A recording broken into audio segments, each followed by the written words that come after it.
What is going on, guys? Today we're back with another video.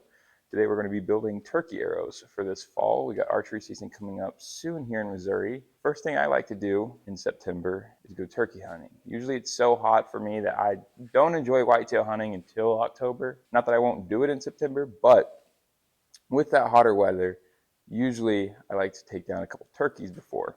So let's get to building some turkey arrows. What I have chosen for my turkey arrow is normally I shoot a RIP TKO, which is a 5mm arrow for whitetail. However, one, those are pretty costly. Two, a 6mm arrow made by Victory is going to be even more stable through the air. And when I'm shooting turkeys, I need a real stable arrow because I'm running a huge broadhead. I'll tell you about that broadhead in just a minute. But however, I will never be taking long shots. Longest shot I will be taking most likely going to be 20 yards. These arrows are set up for very close shots, very precise shots, and they need to be flying well and be super stable. The reason for that is I will be running a 125 grain guillotine broadhead. This broadhead has almost a 4-inch cutting diameter, which allows you to a little room for air. They are meant to be shot in the head or neck of the turkey. It's a lot more effective way to take down turkeys with a bow. If you shoot them in the body, most of the time you struggle really badly with finding the turkey since they fly. There's hardly any blood trail. And turkeys can technically die and still be running around for a while. So that being said, I like to shoot them in the head. That is the most ethical way that I have seen to hunt them, so that's what I'm stick with. It's really not that hard since their necks are 2.5 inches wide. Those broadheads are 3.5 to 4 inches wide. You just got to make one of the blades come in contact. So that being said, let's dive right in. These are the 6mm arrows. These are the VF TKOs from Victory. They're quite a bit cheaper. I think this 6-pack was around $90, which is still on the quality side of arrows. However, it's not your Victory RIP TKOs. But we don't want that because I want a 6mm arrow that's going to be flying good at 20 yards. Don't care about wind drift. Don't care about penetration with the smaller diameter arrows. All I care about is a steady arrow flight, which the 6mm arrow is going to be able to do that for me. That being said, let's dive right on in. We're going to be running these Victory X vanes in 3.5 inch. I just got the American flag ones. You can get whatever color you want. With an arrow wrap, these are 6-inch arrow wraps, just any old arrow wrap that I believe I cut down to around 5 just because I don't like it being so long. If you're going to cut down some arrow wraps or when you buy arrow wraps, just make sure that they will go all the way down the arrow shaft and still your vane will still be on it. When you're running these 3.5 inch vanes, they run farther down than most vanes, so you have to make sure your arrow wrap's going to be long enough. Another thing to note is I will be running a 4-fletch with these arrow vanes. The reason for that is I've got such a big broadhead up front, I need to maximize the drag in the back in order to let that arrow fly well. That being said, let's get into building them. All right, so we're going to take our arrow vanes out of the packaging. As you can see, I've got these old fletchings that I tore off of these arrows. Make sure if you do that, because if you buy a 6-pack, a lot of times the arrow shafts do come pre-fletched. If you do that, just make sure that you get all the adhesive off and then wipe down the arrow shaft with some acetone. Clean that really well before you apply your arrow wrap. Again, I'm running a 5-inch arrow wrap. Just a plain white one. I thought it looked pretty good with the American flag. So we're going to peel our arrow wrap off here. Then we are going to just throw it down sticky side up. One thing to note is that there is a spinal line on these arrows.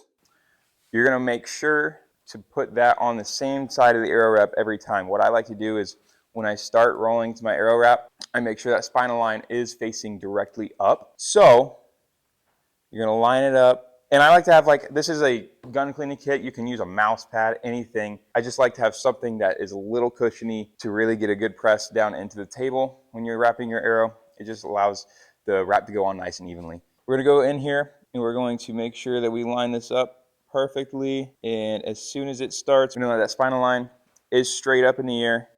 As you can see here, spinal line's right there. So we will start wrapping this. And when I take one wrap, I like to swipe it. Just make sure that's laid down all the way. There we are. Now that arrow wrap is on.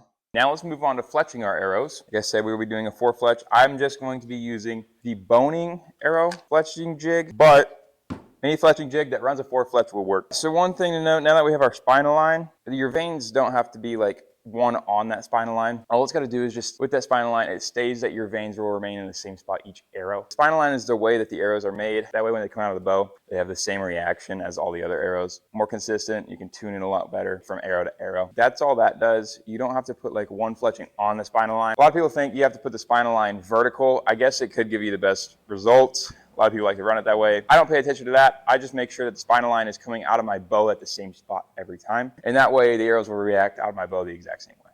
Now we are going to throw our arrow in the fletching jig. I like to fletch my first vein right on top of that crease. It just holds it down quite well, and that way I know my fletchings are going to be the same on each arrow where the spinal line is. Another thing to note is when you are putting your fletchings on with your little measurement on your clamp here, just make sure that you run them consistently. You want to run them as far back without it touching your face. That gives you the most efficiency in drag, which we're trying to cause here, but you don't want it running into your face. You'll run into some shot setup issues, and we don't want to really deal with that. So I run mine at 1/8 of an inch behind the first, so actually 7/8 of an inch from the back of the arrow. Take some glue, and I only do 5 dots on these veins. I normally do 4 on regular, like 3-inch veins, but since these are 3.5, I run an extra dot just because there's more surface area to cover. We will go ahead and make sure that that's going to be right on top of that seam of the arrow wrap. We'll press down. And we'll hold that there for 15 seconds, right? Ready to come off. So there we have it. There's our first fletching vein. I am running a 2-degree offset, and this is a left helical clamp. It's not a very aggressive left helical one, but it works for me. What that does is, out of a right-handed Mathews lift, your arrow is going to want to start turning counterclockwise. I've set these broadheads up to turn counterclockwise, so everything just seems like you want it to go counterclockwise. Well, what that left helical does is it catches wind. It's going to push those fletchings to go left, allows your arrow to be a lot more stable and not have to like go left and start turning right. That's what we don't want. We want to just remain consistent with the way the arrow is going to be spinning out of the bow. So that's why I do a left helical and a left offset. We'll now go to fletch the next 3 veins. We'll glue the insert it, and we'll have a whole turkey arrow completely set up. Another thing to note is when you do glue it, take the tip of your glue and just spread that throughout. Anyway, it gives you a more consistent bond on your arrow fletching. Again, we'll hold that there for 15 seconds before we take the clamp off and move on to the third of 4 fletching. And we can pull that off, rotate it, grab another vein,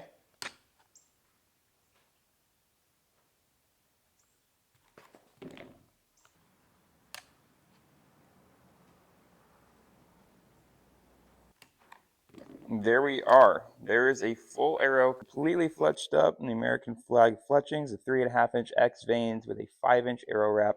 That's going to cause quite a bit of drag, which will allow us to run those big old broadheads and not have a ton of arrow wobble. We need a stable arrow, 4 fletch, 6mm. Let's get the broadhead glued up, and I'll show you how to do that because there is an important part in doing that with your bow setup. One thing that I forgot to tell you guys is I do not cut these arrows. I run them at full length. They are in 250 spine because I will be shooting almost a 70-pound bow with these arrows at full length with a 125 grain broadhead.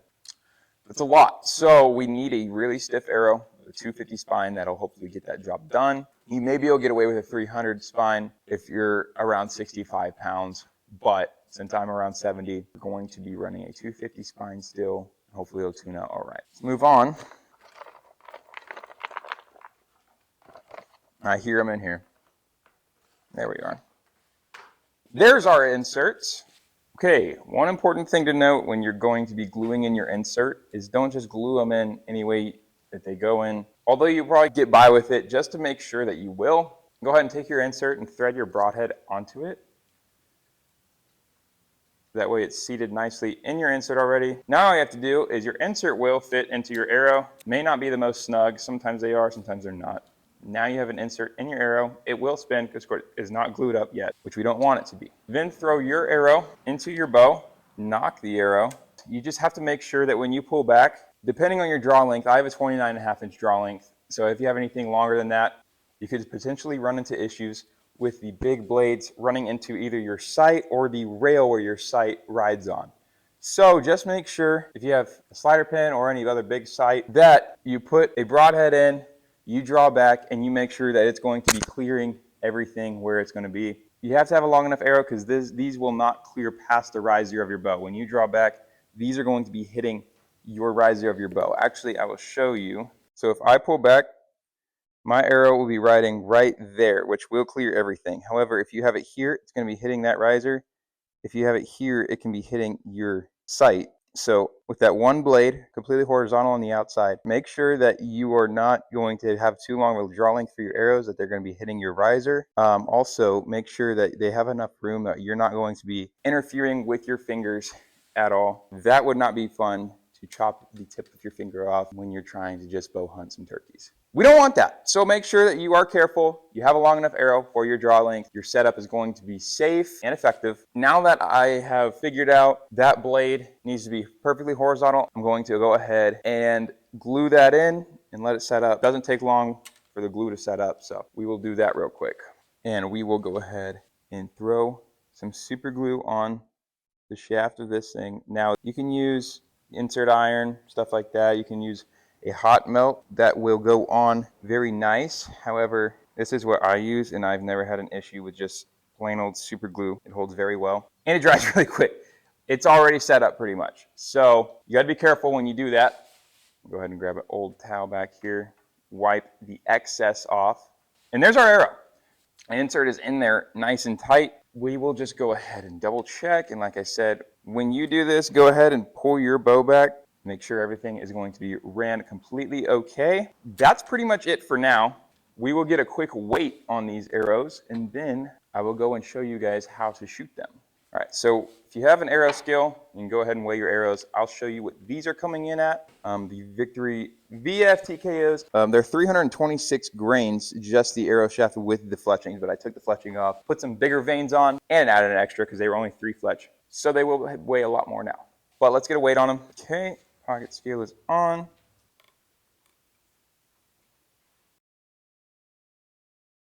All right, coming in at 509.1 grains. That is a heavier arrow, not for a 70-pound bow though. That's heavier than my whitetail arrows would want to be, but again, I am running 125 grain broadhead up front, as well as a 6mm arrow and 4 fletch vanes. So you're always gonna add some weight when you do all those things. I'm completely happy with that weight. We're not looking for insane speed here. We're looking for stability, which a heavy arrow is going to get done perfectly. So now let's move on. Let's go out and shoot these. I'll show you what you should shoot them at. You can't shoot them at a typical target a lot of times. I'll catch you out there. Okay, I'm back outside now. I took quite a long break because it is hot out today. For being in the middle of September, it's actually quite hot out. But this is what we got for our target here. It's a pillow with a black dot. We just drew a black dot with a Sharpie, a cheap Walmart pillow. I think it cost me like $7. That's what I found works the best to shoot these big broadheads at, since you cannot shoot them at a typical target. So we're going to be slinging some arrows at that, make sure our broadheads are hitting where we are aiming. That way we are going to know that our arrows are flying true. We're only going to be shooting about 10 to 20 yards, so we're probably going to start at like 15 and then make sure our 10 and 20 are right. That's really the longest shot you will be taking on these turkeys. Much farther than that. 1, the arrow takes a little too long to get there. 2, it's just not near as effective and accurate. So 20 yards is really your max. Ideally 12 to 15 yards would be the longest shot, but I'll catch you guys back when we're ready to shoot. Here goes nothing.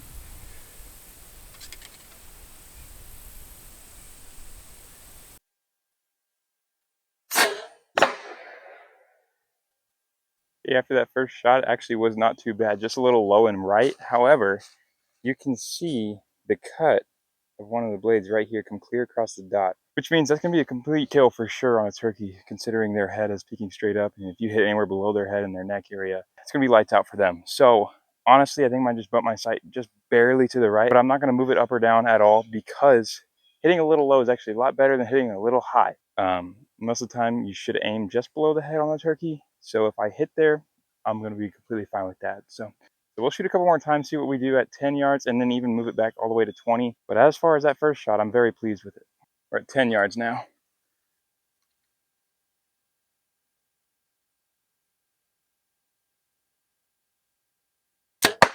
$20 now.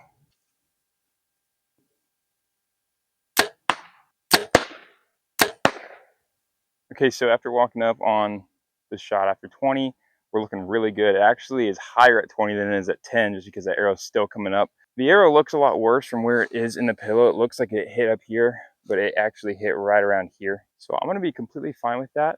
If I can hit a turkey that well at 20 yards, I will be absolutely happy with every shot I take. Let me know in the comments if you guys will be shifting over to this method and killing turkeys with your bow, or if you're gonna stick with shooting them in the body.